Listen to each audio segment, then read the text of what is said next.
அர்த்தமுள்ள ஆன்மீகம் பகுதியில் உங்கள் அனைவரையும் சந்திப்பதில் மிக்க மகிழ்ச்சி. இன்னைக்கு நம்ம என்ன பார்க்க போறோம் சொன்னா, வீட்டிலே சாலக்கிராமம் வைத்து பூஜை செய்யும் பொழுது பின்பற்ற வேண்டிய வழிமுறைகள் என்ன அப்படிங்கிறத தான் பார்க்க போறோம்.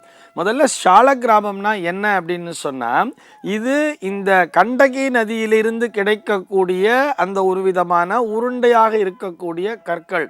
உருண்டைன்னா அது பல விதத்திலேயே அந்த ஷேப்புங்கிறது இருக்கும். இயற்கையாகவே கிடைக்கக்கூடிய தெய்வீக சக்தி நிரம்பிய கற்களைத்தான் சாலக்கிராமம்னு சொல்றார்.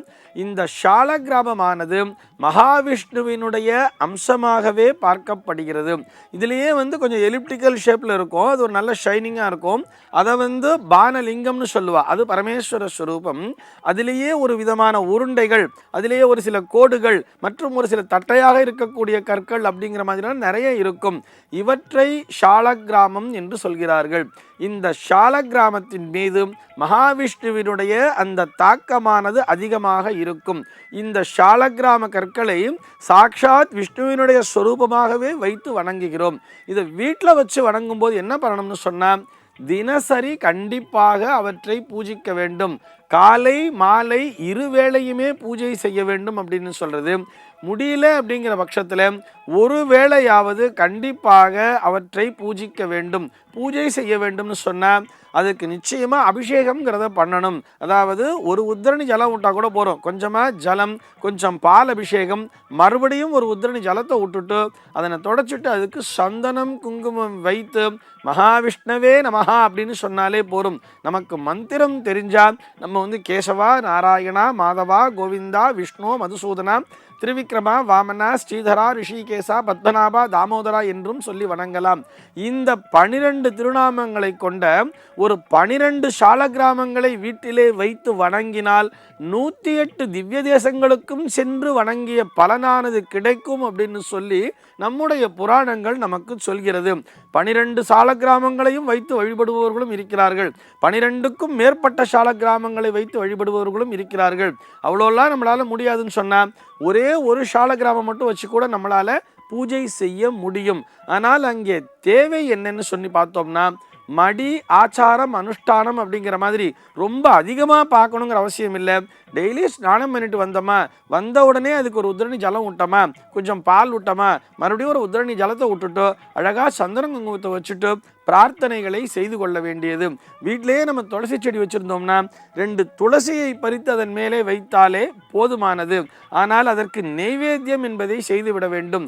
நம்ம என்ன சாப்பிட்றோமோ அதனையே அங்கே கொண்டு வைத்து நெய்வேத்தியம் செய்து அதனை சாக்ஷாத் மகாவிஷ்ணுவினுடைய பிரசாதமாக எண்ணி நாம் உணவருந்தும் பொழுது நம்முடைய உடலானது கண்டிப்பாக ஆரோக்கியம் பெற்றிருக்கும். இந்த சாலக்கிராம பூஜை செய்வதனால் என்ன பலன் கிடைக்கும்னு சொன்னா, யம பயம் நீங்கும்னு சொல்றார். யம பயம் என்பதே இருக்காது. இது போக இந்த சாலக்கிராம பூஜையானது எவருடைய இல்லத்திலே நித்தியம் சரியான முறையிலே செய்யப்பட்டு வருகிறதோ அவர்களுடைய இல்லத்திலே துர்மரணம் என்பதே இருக்காது அப்படின்னு சொல்றார். ஒரு ஆக்சிடென்டல் டெத் ஆகட்டும், அல்லது ஒரு சூசைட் டெத் ஆகட்டும், ஒரு அகால மரணம்னு சொல்றா இல்லையா, அது போன்ற ஒரு துர்மரணங்கள் அப்படிங்கிறதே அந்த இல்லத்திலே நிகழாது. ஏனென்றால் சாலக்கிராம பூஜை எந்த இடத்திலே நிகழ்ந்து கொண்டிருக்கிறதோ அந்த இல்லத்திலே யம பயம் என்பது இருக்காது. அவர்கள் கரெக்டாக அந்த வயது முதிர்ந்து தன்னால் இயற்கையான மரணம் சொல்றா இல்லையா, அந்த இயற்கையான மரணம் அதுவும் அவர்கள் நேரடியாக சாக்ஷாத் மகாவிஷ்ணுவினுடைய பாதத்தையே சென்றடைந்து விடுகிறார்கள். வைகுந்த லோகத்திற்கு அவர்கள் அழைத்து செல்லப்படுகிறார்கள். எவர் ஒருவர் சாலக்கிராம பூஜையினை முறையாக செய்து வருகிறார்களோ அவர்கள் நேரடியாகவே வைகுந்த பிராப்தியினை அடைந்து விடுகிறார்கள் அப்படின்னு சொல்லி நம்முடைய சாஸ்திரமானது நமக்கு சொல்லித் தருகிறது. ஆக இந்த சாலக்கிராம பூஜை என்பது மிகவும் உயர்வான ஒரு விஷயம். இந்த உயர்வான விஷயத்தினை நாம் நன்றாக புரிந்து கொள்ள வேண்டும். இது ஏதோ ஒரு குறிப்பிட்ட சமூகத்தினர் மட்டும்தான் செய்ய வேண்டும் அப்படிங்கிற அவசியமே கிடையாது. எல்லோருமே இந்த பூஜையினை செய்யலாம், இந்த சமூகத்தினர் மட்டும்தான் செய்யணுங்கிறதெல்லாம் இல்லை. அந்த கண்டகி நதியிலேருந்து கிடைக்கிறது இல்லையா, அதை நம்ம ஒரு நார்த் இந்தியாவுக்கு போனாலும் சரி, அல்லது எவர் ஒருவர் செல்கிறாரோ அவர்களிடத்தில் சொல்லி கூட நீங்கள் எனக்கு வாங்கிட்டு வந்து கொடுங்கன்னு கேட்கலாம். இதில் நிறைய விதவிதமான சால கிராமங்கள் என்பது உண்டு. எல்லோரும் பூஜிக்கின்ற சால கிராமமாக அதில் ஸ்ரீகிருஷ்ண சால கிராமம் சொல்லுவோம். அழகா உருண்டையா இருக்கும். அந்த ஸ்ரீகிருஷ்ண சால கிராமம் என்பதற்கு அதிகப்படியாக நாம் மடி ஆச்சாரம் அனுஷ்டானம் என்பதை பார்க்க வேண்டிய அவசியமே இல்லை. ஸ்ரத்தை என்பது முக்கியம், நித்தியபடி பூஜை செய்வது என்பது முக்கியம். நித்தியபடி நைவேத்தியம் செய்து உன்னுடைய பிரசாதமாகவே நான் இதனை உட்கொள்கிறேன் என்ற எண்ணத்தோடு அந்த சாலக்கிராம பூஜையை மேற்கொள்பவர்களுக்கு மரண பயம் என்பதே நிச்சயமாக கிடையாது. சர்வே ஜனாக சுகினோ பவந்து.